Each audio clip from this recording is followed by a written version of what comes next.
Yo, what's up, everyone? My name's Dave, and you suck at programming.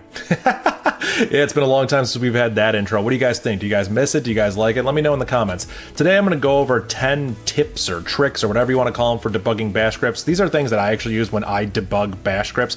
And for this video, I'm actually going to throw in a secret bonus 11th tip that I didn't mention in the title. So that's awesome. I'm doing it because I like you guys.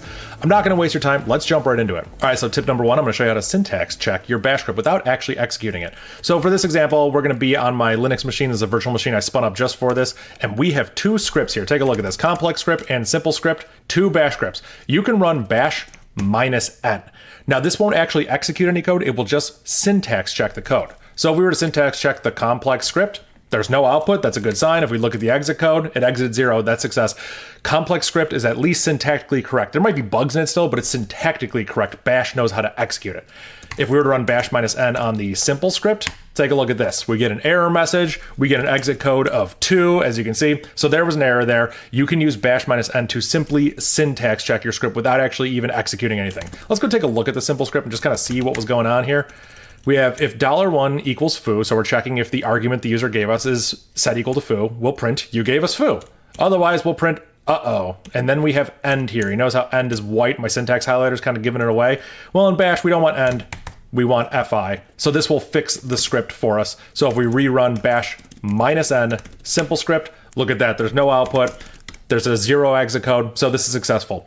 You can also pass data in over standard in. I don't know why you'd want to do this. This is going to be so weird. Just, bear with me here. We could printf something like echo, this is a bash script. This is super weird because we're putting an echo command through printf, which I know seems super bizarre. Let's go ahead and pipe that into bash -n. It will syntax check the standard in, which is super interesting because if I were to do something wrong here, like let's say I were to say like, I don't know, if true ls and then close the if statement, there's no then. You need then here to be syntactically correct. So as you can see, it's syntactically correct. But if I go over here and get rid of then, take a look at this. You can see there's a syntax error here. Now it's all on one line, so it's kind of hard to debug. I don't know why you would do this, but you could do this. I have some bash scripts that are available on my web server. I could curl xmas.ysap.sh, which is a nice little bash script to print a nice little Christmas animation that we wrote on stream. I could pipe this to bash -n, and look at that. It was successful. That means that it was valid bash. And I could run it here, and that looks good. Look at this nice little Christmas animation. Totally in season. This video is coming out probably in June or July. So, yeah. All right, so for this next example, I'm going to talk about shell check. This is a super useful tool. As I'm talking, I'm going to re-break the script, the simple script here. So as you can see, it is invalid. Bash -n on simple script is invalid. We can also use shell check, which is an external tool. It's not built into bash. You have to download this tool separately. So as a result of that, there's a little bit of weirdness, but I'll talk about that. Let's go ahead and shell check the simple script. And we can see that, look, now we have some errors here. Couldn't find fi for this if, couldn't parse this expression, expected fi matching. So shell check is nice. It will also check the syntax of it, which is really cool. If you're just checking syntax, I would use bash -n because this is the actual bash binary itself. So this is your way of asking bash, hey, are you able to parse this? Shell check is an external tool. It doesn't necessarily know what version of bash you're going to be running against. So it might say some certain things are valid, even though they may break on older versions of bash. But regardless, let's go ahead and open up that simple script. Let's fix it. So now it's totally working. This is totally fine. If we run shell check on the simple script, we can see that we get no output. Nothing's wrong. Everything looks good here. So now what we're going to do is we're going to modify the simple script and we're going to change this. So right now we take an argument of foo here. So if you're to run simple, we'll get the nice little uh-oh here. But if we ran simple with foo here, we will get you gave us foo. That makes perfect sense. Let's go ahead and modify it. So we're going to read the data over standard input, or we're going to prompt the user for input. So we can use the read command. We can even give it a prompt, say enter text colon like this. And now we can save that into a variable. So I could say, oh, you know what? Let's save that into the variable answer. Okay, very simple. Now instead of $1, we can just check that answer is equal to foo. So super simple. I'll go ahead and show you the source code right here. So you can see that's what it looks like. Let's go ahead and run our simple command and see what happens here. Enter text, foo, and we get uh-oh. That seems kind of weird, doesn't it? We entered the text foo and we got uh-oh. Let's go ahead and do the syntax check. And okay, it looks like the syntax is correct. Let's ask shell check. We run shell check. Look at this. We get a couple things here. So we get an info level message here and we get a warning here. None of these are technically errors, but look at this. We are using read without the -r, so we're going to mangle backslashes. I've talked about this before on the channel, but we can go ahead and clean that up right now and not even make that an issue. Always, pretty much always, when you're using the read command, give it the -r flag so we can just read in the raw string without modifying it. If we rerun this though, look at this. We're reading into a variable called answer. Answer appears unused. That's interesting. Look at this. Answer is referenced but not assigned. Look at this. ANWSER, and this one's ANSWER. We had a typo there, so we were using a variable that was undefined. That's what's going on here. So Bash said it was syntactically correct. It totally is, because you can pass in environment variables, but it was not correct according to shell check. Shell check detected is what I'm trying to say. Be careful with Bash though, because take a look at this. We are looking at the ANWSER. Bash's variable scope is the same as the environment variable scope, so just be careful about this. I could set this to foo like this, and then I could run the simple script, and I could give it blah, blah, blah. And look at this. It says you gave us foo because this variable was defined for the duration of that script. Super weird, something to be mindful of, but we can modify this. Go ahead and change this to answer. And now we'll run shell check on the simple script, and look at this, it's valid. That's beautiful. All right, tip number 3, I had to include this. Sometimes you just have to echo I am here. Sometimes you just have to print I am here in your code. I know it's not the best thing. If you have a debugger, you could probably avoid it, but listen, I've used this. It works. I don't know how I feel about teaching everyone in the audience, to my over 100,000 subscribers, that we should be using printf debugging, but sometimes it's useful, especially when you're in Bash, because we don't really have better facilities. We do, but I'll get into those, but this is still super useful. So let's look at the complex script. First things first, syntax check the complex script. Hey, it's awesome, it passes. Shell check the complex script. Hey, that's awesome, it passes. What's going on in that script? Well, take a look at this script. Super weird, but I'll walk you through it. We're defining a bunch of functions. We have a counter called I up here, set equal to 0, and then we define a function for, what is this, 5 different functions? Okay, and we just go in reverse order. So we have a main call down here, we call main, which then calls foo, which then calls bar, which then calls baz, which then calls bat, which then increments I++. Okay, very simple. No fanciness, no trickery going on here. Or is there? Yeah, we'll get to that. So let's go ahead and run the complex script. Even though we increment I, we never actually print that we incremented I. So let's see what actually happens here. What's happening here? What are we hanging on? This is so weird. It shouldn't take this long to process. Is this doing something? Hello, enter. Okay, well that's weird. That's surprising. So what is happening here? I'm going to control C so we can get out of this. Let's go ahead and take a look at the complex script. This is a little bit confusing. Shouldn't we just be incrementing I++? We could do something like echo I am here. And let's go ahead and save that, rerun that. We don't get that. Okay, something's not right here. This is where, if you've watched my streams, you know sometimes I get so frustrated that I end up doing this. Echo bat is called, and then I do this, which is super lame, super annoying, and I'm going to show you better ways to deal with it, but listen to me. It's worked for me. It's solved problems. I would be remiss not to mention it in a video. I have to honor printf debugging because it has saved my ass sometimes, so that's why I'm doing it. Main is called, foo is called, bar is called, baz is called. Well, how come bat's not being called here? This is super weird. What's going on? Well, bat is not called. We're not calling this. Look at this. The function is called back, B-A-K, but we are calling bat here. So we've never defined bat here. Bat is not a function. So what's happening? Well, here's the thing. On my system, bat is a command. It's installed. I've even used it before. Bat is a Rust rewrite of cat, which adds like syntax, highlighting, paging, all this fancy stuff. So that's what's happening here. It's calling bat on my system when I run the complex script. And now bat is running on standard in. So hello, world, how are you? You can just totally run bat and then just give it standard in like this and then control D to end standard in so you get that nice little bottom line. That's what's happening here. It's a little bit weird. It's a little bit gnarly, but we can work our way. We can kind of trace the function calls with the code. We could even like bisect it. Sometimes I'll just put like a random echo somewhere in the middle of the code and then see if it's being called or not and then go like that. So let's fix it. All we have to do simply here is change this to bat. Remember, there is a command on my system called bat, but it doesn't matter. Functions get called before commands, so the function will override the command. So if we run this now, we can see, hey, look, that's awesome. Bat is called. Now here's a fun little thing for you. Look at that exit code. Do you see that? We're exiting with 1. Isn't that super duper interesting? Why do we have a failure return code? Well, look at this. We do I++ which returns failure. When an arithmetic expression in bash resolves to 0, it is considered a failure, so we're getting a failure return code. If I were to swap these around, now echo is going to be returned. Now these functions don't call return, which means they implicitly return the exit code of the last command that was run. So main returns foo. Foo returns bar, returns baz, returns bat, returns what this was. Now that we've swapped the echo down here, when I rerun this, we will not have that failure code. Super weird, but that's why I contrived this example so I could specifically show this. How fun is that? Okay, tip number 4. Let's undo all of that because having to do printf or echo style debugging is super lame. There's a way easier way to do this. Sometimes it can be overwhelming, but take a look at this. We have the simple script up there. Let's go ahead and bash -x the script. I called it simple script. It's the complex script. Bash -x. Look at this. It prints every command, every statement that's being ran. I equals 0, main, foo, bar, baz, I++.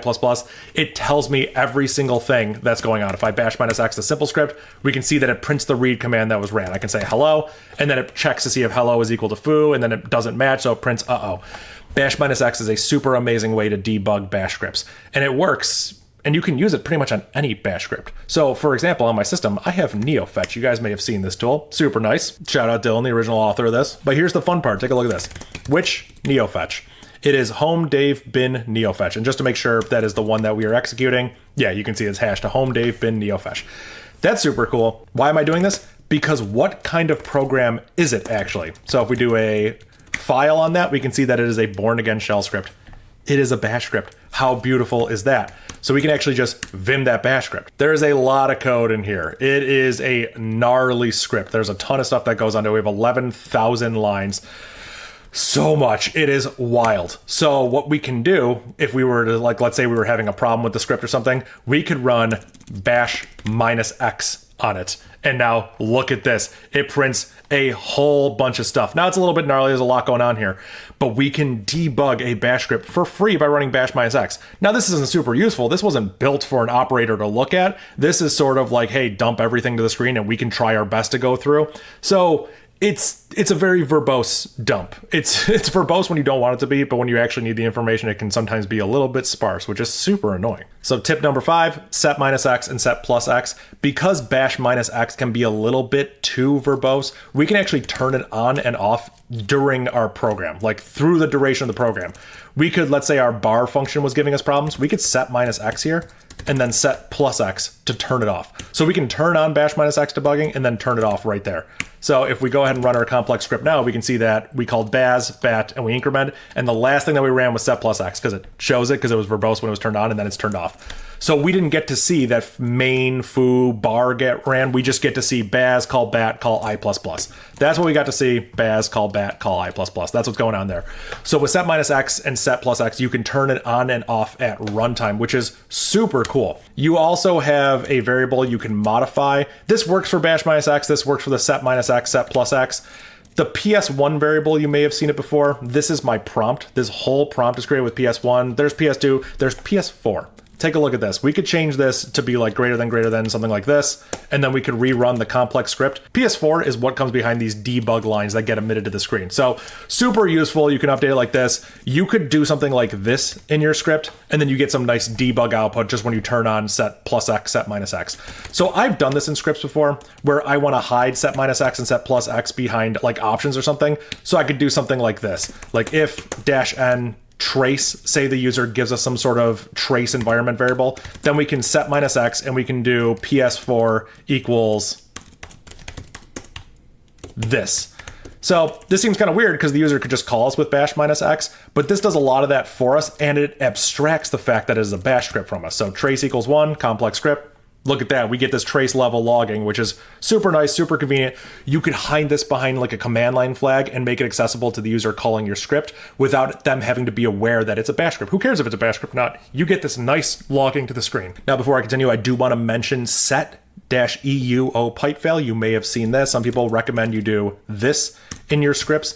If you have used any sort of AI thing to generate bash scripts, it almost always puts this line at the top. Some people have referred to this as bash strict mode. I'm not going to talk about it in this video. I have a whole video where I deep dive into this and why I stay away from it. There are definitely some pitfalls with it. It can help you in a pinch, but I think if you're trying to actually learn Bash and get good at it, it's going to bite you more than it's going to hurt you. And it's going to hide a bunch of errors, especially if you're just getting started, that are going to be really hard to debug. So go check out that video if you want to learn more, but I figured I would mention here because I know some comments will probably bring it up. All right, tip number 6, super easy one. Don't be afraid to just exit your script. If you were having some issue with your script, remember how before we had this was called BAK and we ran this script and then it just hangs? That's not great. Yeah, we added that trace thing so we could actually see that the last thing we did was call bat. So that should sort of be indicative that there's some problem. But imagine we didn't have that trace option, or we haven't implemented that yet. We just have this and it kind of hangs. We don't know what's going on. I am totally not above doing things like this. Like if we're in the main method and we called, let's say we got to bar, I will do this. I will like exit 5, exit 6, and exit 7, and I will trace my way through it. So you can do this. My prompt shows you that we exited 5, but you could also do this, and we can see that we got to 5. So if you go here, we can see that, oh, we hit the exit 5. Okay, let's comment that out. Oh, we hit the exit 6. That's great. Let's comment that out. We never hit the exit 7. Okay, so wherever a bug is, it's between 6 and 7, huh? So we can find it that way, so we can know that, oh, between exit 6, somewhere calling bat didn't work, and that's kind of how we can debug it.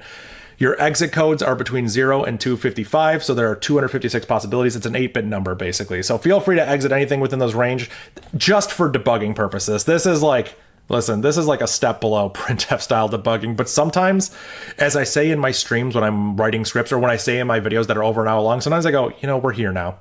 Like, it's that time of the night, we're busting out some exit calls because I don't know what's going on. So I hope you appreciate that. In this video, I'm not trying to give you tips that have been dressed up, tips that are like, these are the theoretical perfect tips for debugging a bash script that always goes wrong in the way we expect it to. No, dude, things get messy, man. Things break in super weird ways. Sometimes you gotta throw in random exits, man. Like, that's just the truth of it. I'm gonna give you other tools to help you with it, but I'm not gonna sugarcoat it. All right, let's clean this stuff up.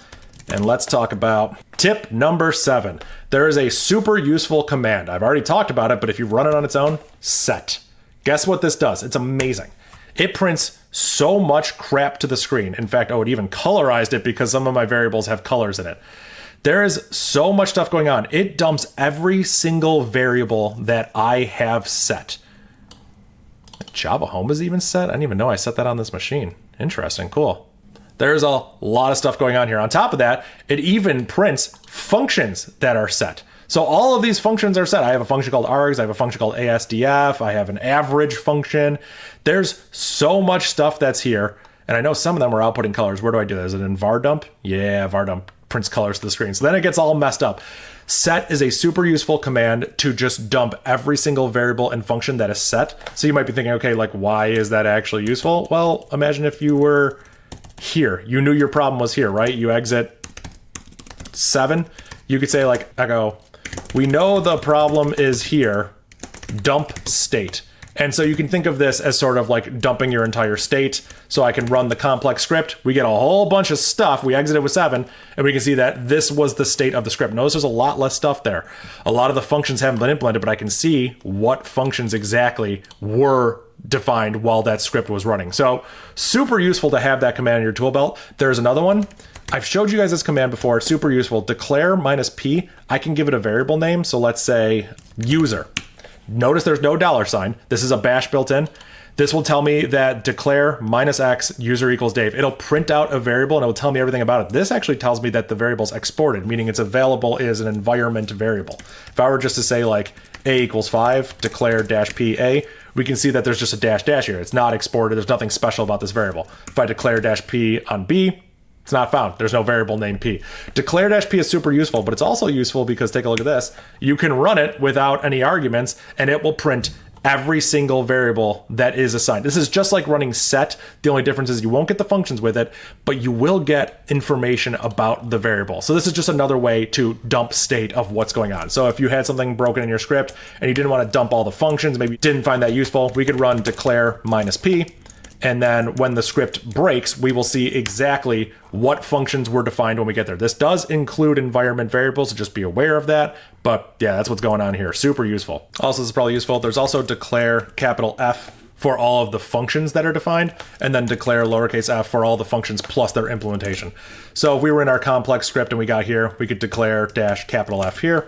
and then we could run our complex script, and there are all the functions that were defined. So we could quickly see that we've defined a function named back, but that's not really right. So that could be super useful. Again, I'm trying to give you as much information as possible that actually is kind of actionable. There's one more thing I want to show before I move on. If we change this back to set, there are some variables that are super useful here. Now again, there's a lot of variables here, but take a look at this. We have a couple variables that are super useful. Bash line number, which seems to be an array of numbers. We have func name, which seems to be an array of functions. Notice that there's the same number of functions as there are line numbers. And bash source, which seems to be an array with the same number of elements, but look, the name of the script. So we have line numbers, we have functions, and we have the script names. Kind of looks like a stack trace, doesn't it? Or maybe we could construct one. So tip number 8, let's talk about stack traces, okay? These are not built into Bash, but all the data to construct one is there. So there's this library that I use. I wrote this library 2 years ago because I wanted it. And you can go down here and it's super easy to use. You just source the library and then you run the stack trace function. And because it's Bash, you could totally also just copy and paste all the code. So let's get the raw code right here and we will literally just download this to my machine. Look, it's very small. It's not a lot of lines of code. So I'll link this in the description. For now, I'm just going to download it to my machine. You know, this is the second time wget has hung on this machine. I don't know why that is, because if I run curl -o, it works just fine. There's something weird going on. I'll have to debug that later. But now we have this file called stacktrace.bash. It's super simple. It has, comments in it. I go over all this stuff. But basically, it defines this function for us. We could copy and paste this whole function, put it in our code, and then we're good to go. But because we are here, what we can do is we can open up our complex script. We can source the stack trace file. I like to do // just to make sure it's clear it's coming from our current directory. This avoids any weirdness following source path. And then we can get rid of some of this stuff, and we could just generate a stack trace, and then we can just exit, 5 or 6 or whatever, it doesn't matter. So all we have is this nice little stack trace function, but when we run it, we get no such file directory. Yeah, okay. It's because I called it stacktrace.bash. Look at that. I used a .bash extension. That's super weird. I almost rarely use extensions now. Interesting. There must be a reason why I did that, but yeah, okay. So it's a .bash file. Interesting. Cool. Fun. So look at this. Look how nice this is. The main function, which was called inside complex script at line 34. So if we open up complex script and we go to line 34, we can see that's where main was called. So the script tells us this is where that function was called. Now we're in the main method. So foo was called to 26, bar was called to 22, baz was called at 18, and then we called stack trace here. That makes sense because we always have to call the stack trace function in order for it to work. Stack trace is smart too. It'll detect the if the output is a terminal or not, so it'll only show you color output if it's going to a terminal. Of course, you can also give it options. I could literally say like, hey, I always want color. It does take command line flags, so then you'll always get color there. I think that's the only flag it actually takes, but yeah, super simple. You can call stack trace, and this is super nice. You can literally add this to any script and it will just work, which is super nice. And of course, stack traces don't have to be fatal. We could just do it here. We could say like, okay, let's source stacktrace.bash, and let's just dump a stack trace here. Or we'll just dump a stack trace here, no matter what. So if we run simple script, enter some text, hello, we can see that we get the stack trace right here, and then we print uh-oh. So stack trace is just super useful to know where you are. You could pair that with printing it with set or declare and to see what variables are set, what environment variables are set. There's also the env command or printenv to show you all your environment variables. I have colors in mine, so you could totally do printf pipe cat -v if you're on GNU Cat that has cat -v to kind of escape them properly for you. These are the ones that are exported to your environment. It's different than the ones that are defined in Bash with Bash. So I like the declare keyword to find them instead. Cool. So for tip number 9, I want to talk about something I've pretty much already talked about, but it was declare-p. I can run declare-p and I can give it a variable like, let's say, bash aliases. Here's an associative array of all my alias that I have. So the key is chommed and the value is chmod. You can also just run alias and see them. This is a way easier way of looking at them, but they are available inside this data structure. So you can pretty print variables with declare-p, but there's an even prettier way to print them, which is vardump. You can run vardump bash aliases, and look at this. We get this nice pretty output of the array. Vardump even takes a -v argument for verbose, and it will tell you things. It'll say like, oh, here's the name of the variable. Here's the attribute. It's a capital A for associative array, and there are 29 elements in this array. Again, this is not a standard tool. This is something that I wrote. Here it is. It's called bash vardump. I'll have this all listed below, of course. let's go ahead and do the exact same thing we did. I have it available in my bash RC. That's how I was able to call it interactively on the terminal right there. But let's go ahead and pull this source code down. Again, it's more than the stack trace. There's surprisingly a lot of work that goes into making this work, but it's all self-contained in one function. So you can just take this function and put it right in your code. It's MIT license, just slap it in there, you're good to go. Let's go ahead and curl -o vardump.bash. Now we have stack trace and vardump. Let's go into our complex script. Let's also pull in vardump here. Let's get rid of this call to stack trace, and let's do something like this. We could do vardump -v on I, and we can see what's going on there. So let's go ahead and run our complex script. And we can see that, look at this, the variable name is I. There are no special attributes about it, but it has the value of 0. So that's super cool. You can also var dump things that aren't actually defined there, but are defined by bash itself. So you could even var dump like user, the all caps user variable, and it will tell you stuff about it. So you can see that it printed Dave, because that's what it is. Give it -v and you can find out more information about it. We can see that, hey, look, it's been exported. That's so cool. Here's what it's set to. Also, use it interactively. I super love using it interactively because you can do all sorts of weird stuff. I can see like vardump -v UID. It is an integer, so it's defined as an integer. Bash can define things as integers, and it's read-only, and it's set to 1,000. So yeah, you can just do this, and I can be like, oh, you know what, let's make this 57. Oh, I can't, it's a read-only variable. So pretty cool. If I were just to say like a equals foo bar baz, I can do a var dump on A, and there we go. Give it a -v flag. Now we can see it's an indexed array with foo, bar, and baz. Of course, bash does allow sparse arrays, so I could say A at spot 57 equals bat, and then we can go ahead and var dump it. You can see that it correctly knows it's a length of 4, but it's a sparse array, so it has an element over here, just kind of in no man's land. My 10th tip for you is to use the tools at your disposal. So for this example, I've been using Linux. This is important because on Linux, we have strace. We can trace programs. We can look at like library calls, syscalls. With strace, we can look at their syscalls. With bash scripts, you're typically going to be forking out to a lot of external utilities. And my bash scripts, maybe not so much, but that's like my favorite thing to do. So if you're going to be out there in the wild, you're dealing with some bash scripts, there's probably going to be a lot of fork and exec going on. And with strace, you can trace that. You can trace other things, but it's super useful to be able to trace external program calls. So for example, we could run simple script here. We enter hello, we get our stack trace, we print uh-oh. Okay, cool, simple. We can also run it through strace. So strace -f because we want to follow child processes, because again, we're going to be forking execing programs. And the syscall family that we want here is what, exec VE, is that what we're looking for? I think so. So if we run the simple script, we can see, oh boy, there's a lot of stuff going on here. Let's enter some text like foo. And we can print, or we can see, okay, we have simple script here. We tried to execute bash. It went through and figured out exactly where bash was. As you can see, this is how resolution happens. We're trying to find out exactly where bash is, which is pretty cool to see. So now we have bash here, user bin bash. This is how it was executed, and then it ran. There were no other external utilities called. We can even do this on the complex script, and we can see that, yeah, we had to find bash to run bash, but there were no other external child processes called because I'm not forking out to external child processes. By contrast, we could fork out to a script that does do a lot of child processing, which is neofetch. So if we run neofetch through strace, let's see what it does. It's not hanging, it's just slow. This is not neofetch's fault. This is we're watching the system. We're attaching to every child process that's being executed here. So as you can see, it takes a long time to run. There's a lot of sig child warnings. Super annoying to run it like this. What I would recommend instead is -o. We can save this to neofetch.trace, and then we'll run it. So the neofetch script will run. It'll be slow. It is slow. We're doing a lot of work here. But we're going to write out all of that output we saw from strace out to neofetch.trace. So we'll have a file that we can inspect after this is done. I mean, look how slow this is. Oh my God. There we go. So we have neofetch.trace, 224 lines. Not that bad. Let's go ahead and take a look at it. Here's what it looks like. There's a lot of nonsense here. The lines that we care about are typically going to have exec VE in it. So we can just grep for exec VE. And there we go. This is a lot easier to understand. We can see that, look, uname was called. LSB release was called with these arguments. Cut was called with these arguments. Cut. XBPS query, that's my package manager on Void Linux. Awk, CPU info was searched for. We can actually see how awk was ran here. This is so cool. You can actually see the awk script in here. So grep was called. This is super useful. This is how you can track external program calls with strace on Linux. Now, of course, I want to show that you can do this on other operating systems. So let's log into an Illumos machine I have running over here. We don't have strace over here, except we kind of do.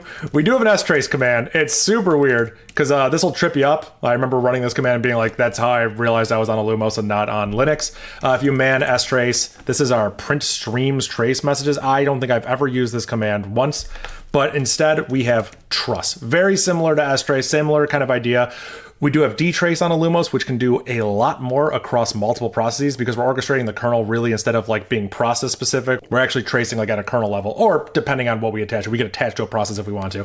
There's a whole world out there of dtrace stuff. I could make a 10-hour video talking about it, not even scratch the surface. It's crazy.